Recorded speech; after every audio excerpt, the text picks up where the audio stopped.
Good morning. Good morning po. Good morning sa ating lahat, sa mga silent subscriber ng aking po channel. Minsan lang po tayo makapag-upload dahil busy sa ano. So ito po yung update sa aming kubo. Yan. Nilagyan na namin ng pinalta na namin ng poste. Yan.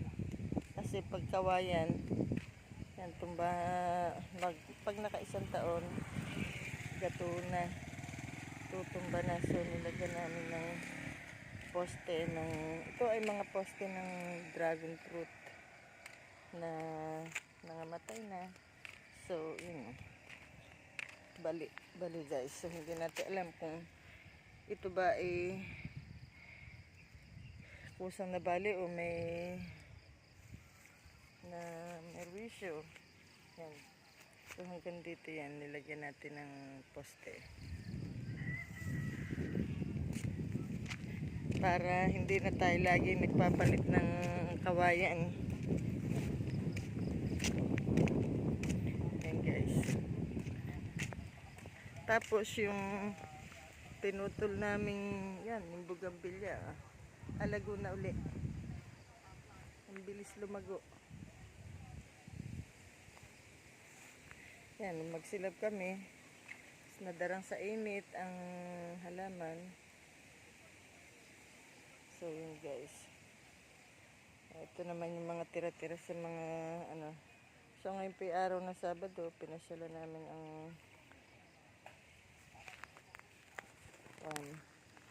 mini farm. Ayan.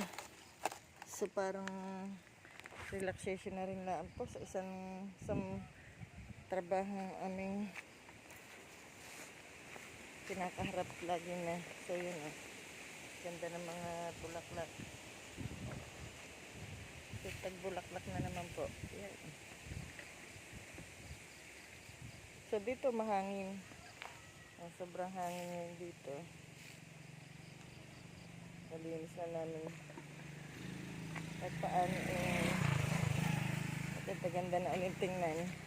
So pasok ng tag-araw, dire-diretso na yan.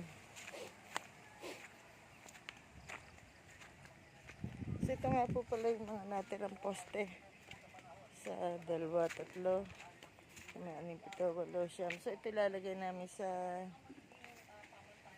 sa lipatan naman. Nagawa kami ng bakod. Hindi pala masikasuhan ngayon kasi nakatambak na dito. Siguro sa bakasyon na maaasikaso. And then ito, nagtanong ako ng Bermuda. Nabubuhay-buhay naman siya. And yung update nga pa pala, ito nga po pala yung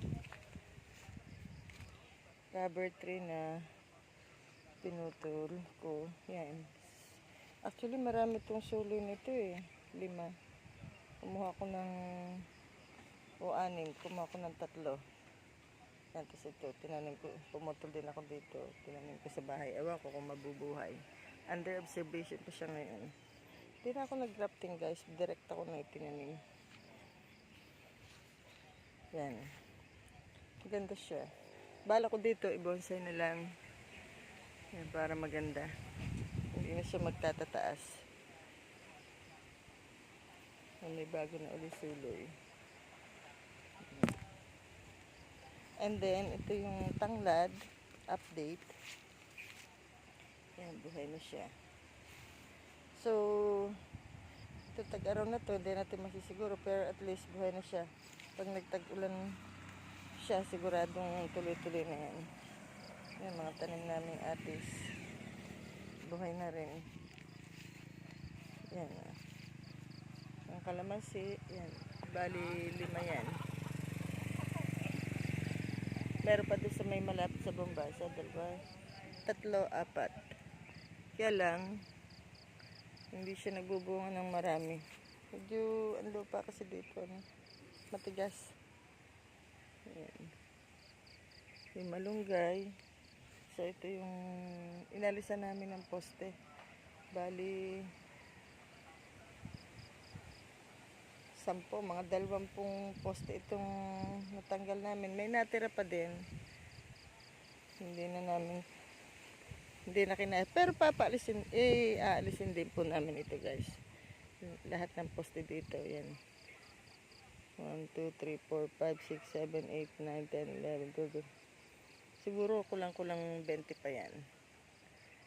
Kung sakali man tayo magtanim, papalit na tayo ng ano. Kasi masama na siya. Masama na ang pinaka ano niya. Papalit na tayo ng cuttings. Masama na.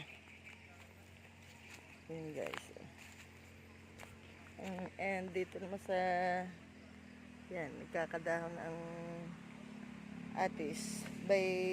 Bago pumasok ang tag-ulan, may bunga na yan. Yan o. May mga bunga na siya. Yan guys.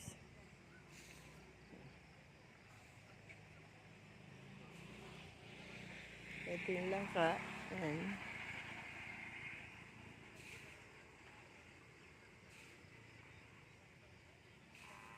Malaki naman siya.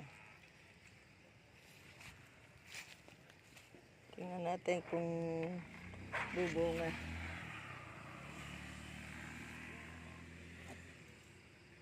Bali, ano pala naman siya? Nasa mga 3 years. So, yan.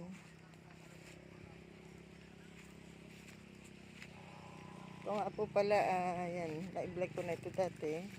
Pinagbibili ito, 200 mahigit po square meter. Yan. Sa interesado po, yan. Pwede niyong puntahan.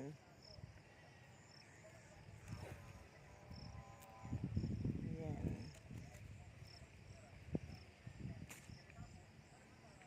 Ito, may kanya-kanya na ito. Kaya lang, ang problema, wala pa nagtatayo. Puro siguro investment ang pagkakabili. Yan guys.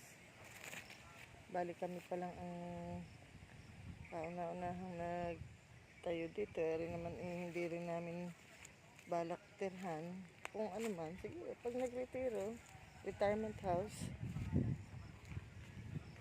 pagtayo ng isang maliit na kubo, yan.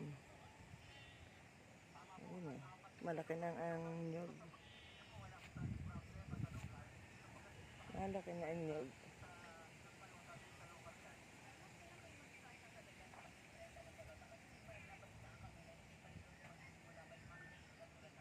Yan, may bunga ang papaya. So, ito ay may mahigit 300. Kulang-kulang 400 guys. Ang lote dito.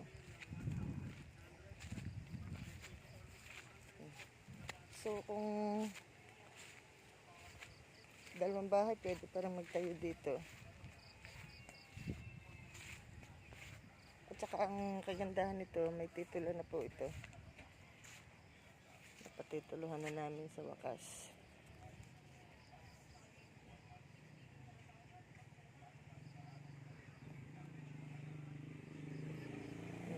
So, yung nakatira naman dito, balak na namin alisin kasi ang problema dito ay yung pinakaposte ng kubo niya hindi na ganun katibay, delikado na, kaya alangan ng tirhan. Kung ano, paayos na lang namin. Yan ang avocado.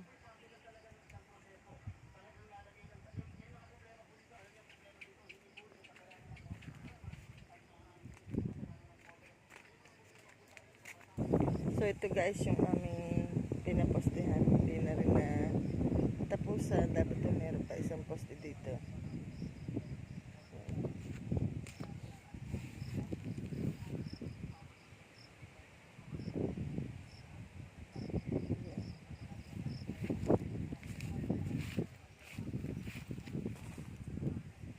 May hukay naman na siya. Pwede nang ilagay.